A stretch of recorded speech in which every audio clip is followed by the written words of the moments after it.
Going Through the Fires of Life with Jesus by Pastor Robert McKim. Oh dear! Chapter 3. How my marriage changed my life while people became more resentful. I got married in April of 1986 to Barbara Kadai, who now became my wife, Barbara McKim, 4 months after we met. She was 18 and I was 21. I needed to get out on my own because my mother was driving me nuts. I only was living on $150 a month from the newspaper route, along with a few odd jobs that I was doing from time to time. I was not able to get a job, mainly because people thought that I was retarded because I was in the learning disability class most of my school life, and they also thought my parents was retarded because of my dad was hard of hearing and has a speech impairment. My mom was lazy and had problems with managing money. All she would do was lie on the couch and yell for me or my dad to get her everything she needed, even if it was right next to her on the coffee table. My mom would listen in on my phone calls when I was talking with the girl from Texas, and even read my letters that I would get from her. I had no privacy, even being an adult, and giving most of my money to help them to pay their bills.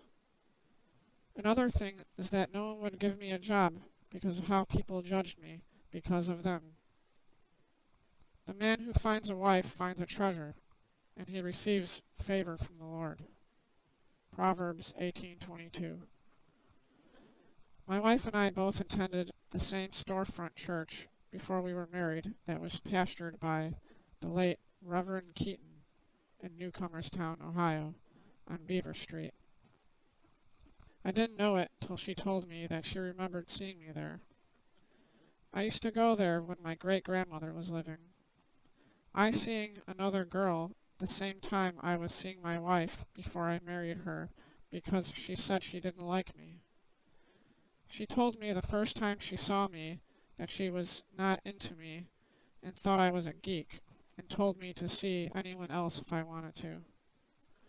I went to see this other girl, and she brought another girl with her to see me and my parent. She wanted to take me to her house, and my parents went with us back to her parents' place. It turned that she had a child, and all she wanted was a father for her child. She told me she got pregnant when a guy was just passing through looking for work. I went back and told the other girl I was seeing, who became wife, and she and I started to see each other more. We would go out on dates or just sit outside on the porch swing and talk. My parents and I took her with us to see my grandfather. She loved the trip and would moo and baa at the cows and sheep as we would pass them. One day when I went to see her, she had a big box packed and was crying, saying that her mom thought that the only reason why she wanted to marry me was because I had sexual relations with her and got her pregnant. We haven't even seen each other naked till we got married. I was a virgin and she was my first. After getting married, my life changed for the better, so I thought. We got an apartment and were living close to her parents, brother and sister. The apartments were nicknamed the cardboard apartments. I bet you wonder why. Well, one night when I got back home from work when my wife was in Florida with her parents, I heard my neighbors having sexual relations, just as if they were right in my bedroom. We were on general assistance, food stamps, and Medicaid, along with my newspaper route and what we were receiving on general assistance. Things was good, but my wife was telling me to get a good job. Also, my wife became pregnant, and we were taken off of general assistance and put on AFDC. We were both members of REACT, and I was a member of the National CB Radio Patrol. REACT disbanded in 1987, and between me, my wife, my cousin Donald, along with another friend, went in together and got a charter through the National CB Radio Patrol. We started the Newcomers Town CB Radio Patrol, which became the Tuscarawas County Emergency Radio Patrol, and after a time of rest from 2000 till 2006, it is now the CAER Security Radio Patrol. We later moved out of the apartment because the management was not fixing things right. I got a new job, and we needed to find another place to live because my wife became pregnant. We stayed with her parents for a while till we could find some place to move to after we had our first son. He had to stay in the hospital a while longer because he had jaundice. Dr. John Burnham told us that he could come home even though he still had some jaundice as long as we laid him in direct sunlight with his diaper off of his bottom till he was complete over the jaundice. A young girl that we know came to see our son, and the next thing we know, Children's Service came to check on them because they got a complaint that we were laying him in front of the window naked. We had to have the doctor call the Children's Service worker about why he told us to do this. One night while we were staying at her parents', my sister-in-law was staying there also, and I was going to bed. She came into the bedroom and took the cover off me to see if I was sleeping naked, which I had my underpants on. She was not happy that her sister and I were sleeping in her parents' bed. I was asked to look for some papers one day for my mother-in-law in their filing cabinet, and I ran across some magazines on wife swapping, or in other words, swinging. I never said anything to anyone, just talked it over with my wife. We moved in with my wife's grandmother because she was getting sick and passing out. I was working as a security officer in Coshocton, Ohio, from November of 1988 till April of 1989. I became an ordained minister in 1989 with the Universal Life Church by my cousin, who was a minister.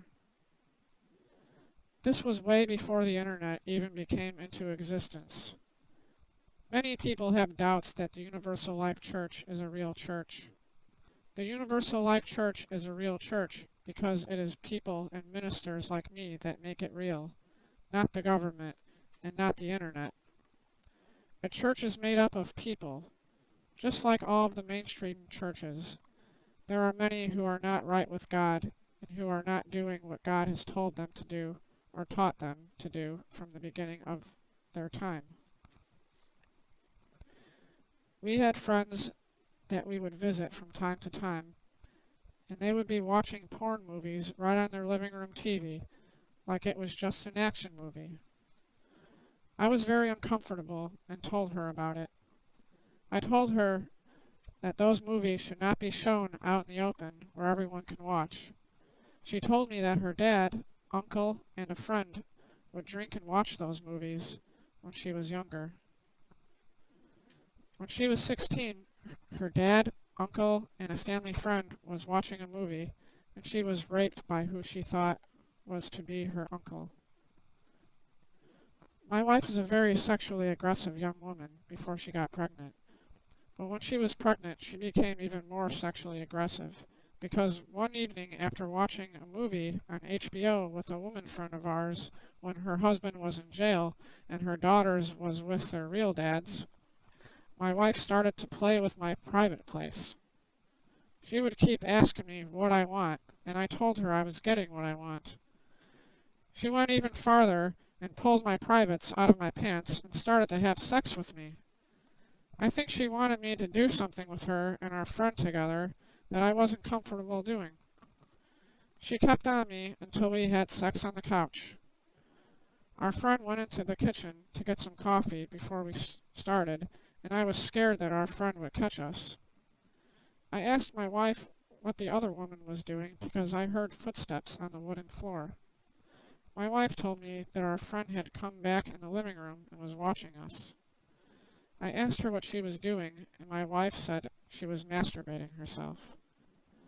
That was the only time this had happened between my wife and someone else. There were rumors that my wife was cheating on me with an ex-boyfriend that came to see her, but I dismissed them because, yes, he did want her to leave me and go with him, but she told him that she loved me and was going to have my baby.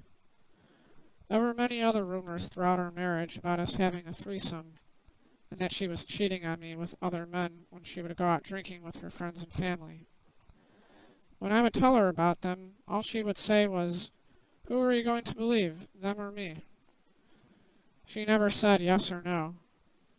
She also had this saying when our sons came along of, "Mommy's babies, daddy's maybes."